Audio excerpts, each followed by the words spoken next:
Oh, just heads up, like the first one doesn't have any time, it's just introduction. All right, so today I'm going to be introducing the topic of the limitations of sprinting prosthetics for transtibial amputees. Now, you've probably seen some of these individuals on televised events, such as the Olympics.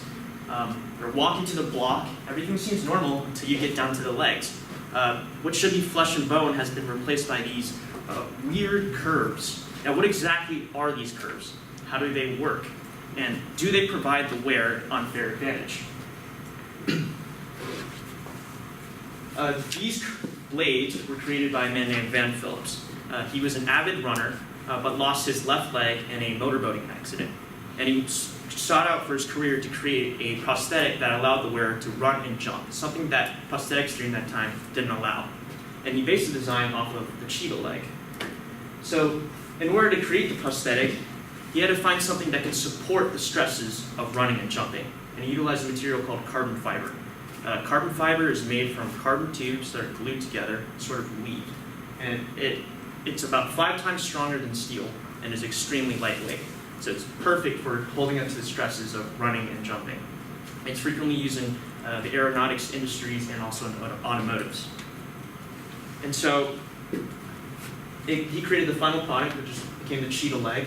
It was introduced in 1996 in the Paralympic Games, and it's one of the most popular prosthetics for sprinters who are transtibial amputees. Transtibial meaning that they've had their lower legs removed. He later sold the rights to Össur, which is the second largest prosthetic company in the world. So exactly how do these prosthetics work? Well, you could think of them as a spring. Every single time an athlete steps down, their body weight is converted into energy. So the prosthetic itself will compress. When they step off, it'll decompress and release the energy and move the athlete forward. And so the prosthetic itself has gone through many iterations throughout the years. At one point, it used to have a heel, and now it doesn't. But it's maintained this J shape to it. And so who are some famous individuals who have worn these prosthetics? Well, Oscar Pistorius, probably the most notorious wearer. He was a 6-time Paralympian gold medalist and was also the first transtibial sprinter to qualify for the 2012 London Olympic Games. But there was much controversy surrounding his actual prosthetics, particularly by the IAAF, which is the International Athletic Association Federation. And so in 2007, they placed a ban on the prosthetics. They argued that it provided the wearer an unfair advantage, stating that it provided 3% better energy recovery, and therefore, compared to non-amputees, gave them an edge. And so, one paper written by Anna Grabowski, a researcher at MIT, proved that there was actually a disadvantage when wearing prosthetics compared to non-amputees. And so how did they go about finding this? Well, they utilized 6 test subjects. These test subjects were single-leg amputees, and the reason why they did that was so they could compare the function of the prosthetic knee with the biological knee on one person, so it was standardized. And they had them run on these specialized treadmills right here. So when they ran on these treadmills, the treadmill itself measured the amount of foot force that they generated. And that foot force is really important because the amount of foot force you generate determines your top speed when running. And so what they found was that an individual on the prosthetic knee generated about 9% less force than the than the biological limb itself. And so basically, these prosthetics don't provide the wearer any superhuman abilities. It actually impeded their abilities on the track. So they were actually at a disadvantage when it came to running. So they're not superheroes. In addition, another study showed that actually the placement of the prosthetic, if you were a single-leg amputee on the track, mattered. So for this study, they compared non-amputees with single-leg amputees, either on the right or left leg, and had them run on a track. They ran on the straight sections and also on the curved sections. On the curved sections, they had them run in a clockwise and counterclockwise direction.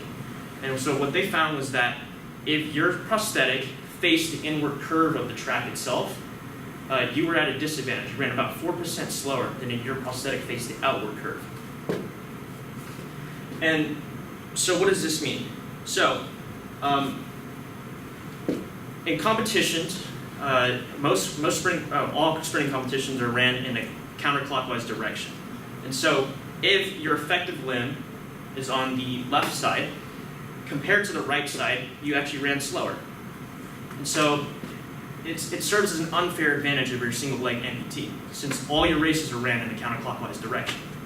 And so a possible way to counteract that would be to have a separate heat for individuals who have prosthetics on their left knee and have them run in the clockwise direction. But also, what causes sort of that difference between the left and the right? Well, if your left leg is the one that's affected, your prosthetic doesn't have an ankle, and that ankle is basically what serves as directing the forces in the direction that you're speeding up. And so if you don't have a physical object that bends to help you speed up around curves, such as an ankle on that prosthetic, then you're not able to tackle the curve efficiently. It basically slows you down.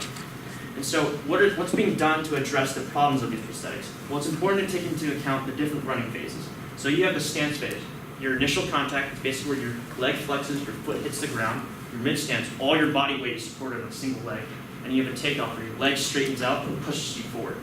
And then eventually you'll transition into the swing phase. And this is basically where, when you're running, your legs are in the process of switching off. And this is important because it sets off your next foot for the next phase of the stance phase. And keeping this all in mind, it can help us develop better mechanisms for sprinting athletes who need them, prosthetics.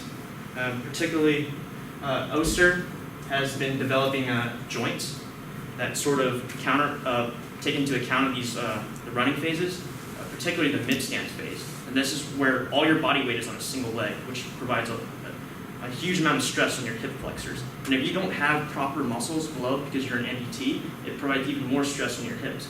So you need a proper joint that can support that weight. Furthermore, it's all in the angles. So maximizing the angle of foot strike can actually affect how much foot strike you generate and basically boost your top speed. So if you maximize the angles of foot strikes for athletes, you can basically close that gap, that 9% foot strike difference between non-amputees and amputees, sprinters. In addition, the prosthetic itself is really unimodal. It's sort of, specifically the cheetah leg, it's restricted to the track and only sprinting events only. So if an athlete wanted to do track work and run on trails or on the road, they would have to switch prosthetics. So there should be a need for a prosthetic that allows users for multiple functions. Now, why is this all important? Well, if we're taking into account the limitations of the weight-bearing effects of the prosthetics, in addition to the foot strike, and the modal effects of the prosthetics, we can create prosthetics that allow the user to be comparable to flesh and bone limbs. And who knows, maybe one day we'll see a transtibial amputee win gold at the Olympics.